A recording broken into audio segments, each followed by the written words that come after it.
Okay, so now we're going to answer the question Stop and Think 10.2. And in this question, they said state concisely why a network structure in which highly connected proteins are linked mostly to proteins with many fewer connections is a structure that minimizes the effects of random environmental or genetic perturbation. So, okay, let's try to break this question that it seems break it into small pieces, so it's much easier.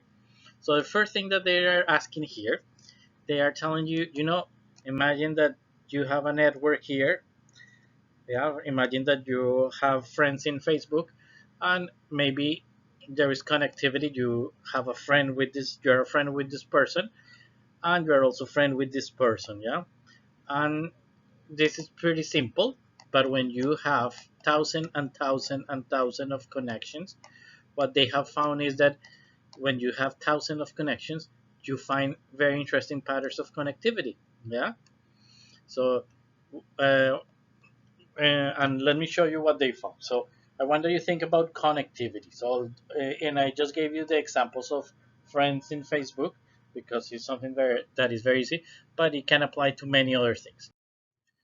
So, for example, it's not that you try to when you make friends in Facebook, you are not trying to you don't have you don't think, okay, I'm going to make a friend here and a friend here to try to form a specific pattern of connectivity. So you will think, okay, maybe when you plot the different friends in Facebook of thousands of users, you will find something like this, a random network. Yeah. However, what it has been shown is that what we found is that there is people that has more connectivity. Yeah, that that are hubs. Yeah, that have many more connections than other people. So famous people, for example, will have more connection. And why this is important? Because it seems that this property not only happen in those networks, in social networks, but it also happen in biological networks. Okay, so let me explain more in detail what happened. So, for example, one way to explain this is what happened with the networks of roads of United States. Yeah, you see that they are all of them are connected, and all of them have an equal number of connections. So this one have one, two, three, and this one will have one, two, three, yeah, and all of them have around three or four. However, if you compare with the connections of the airports, yeah, you find some hubs that have many more connections. So, for example, New York, Los Angeles, Houston, Atlanta, yeah, are examples that are much more connected, yeah. And what properties give that?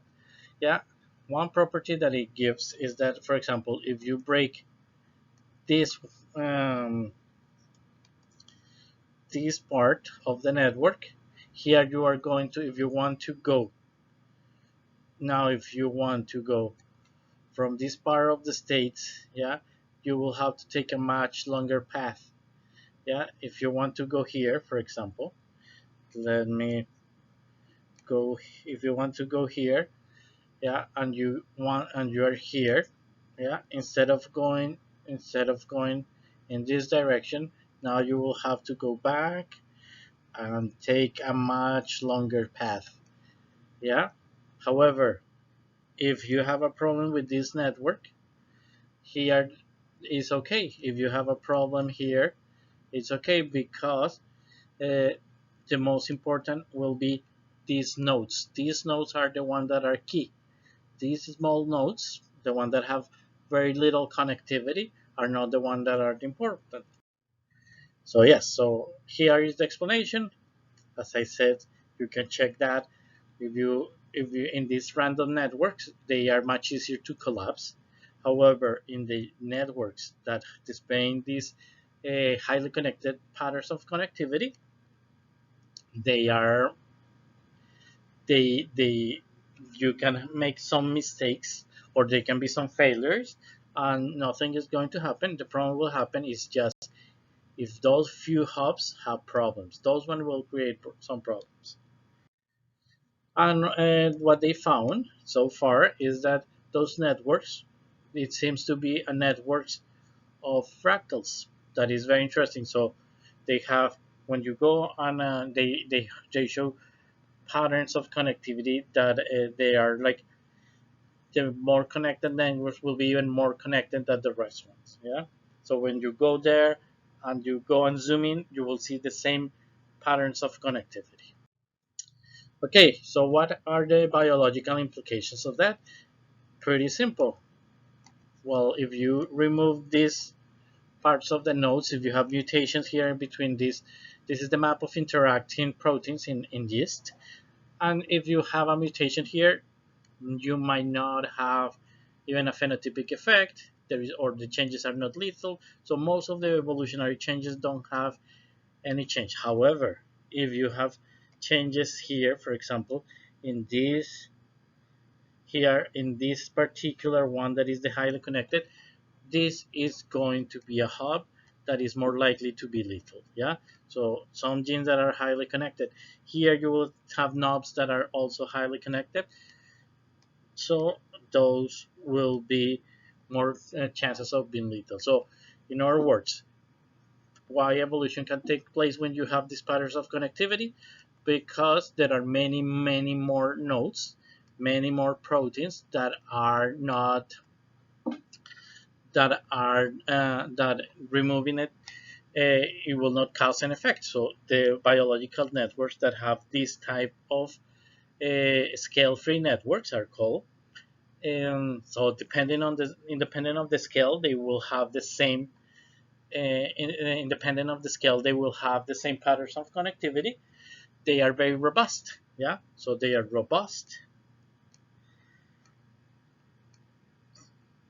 and they are also evolvable. So the evolvability. Those are two concepts that are linked to these scale-free networks.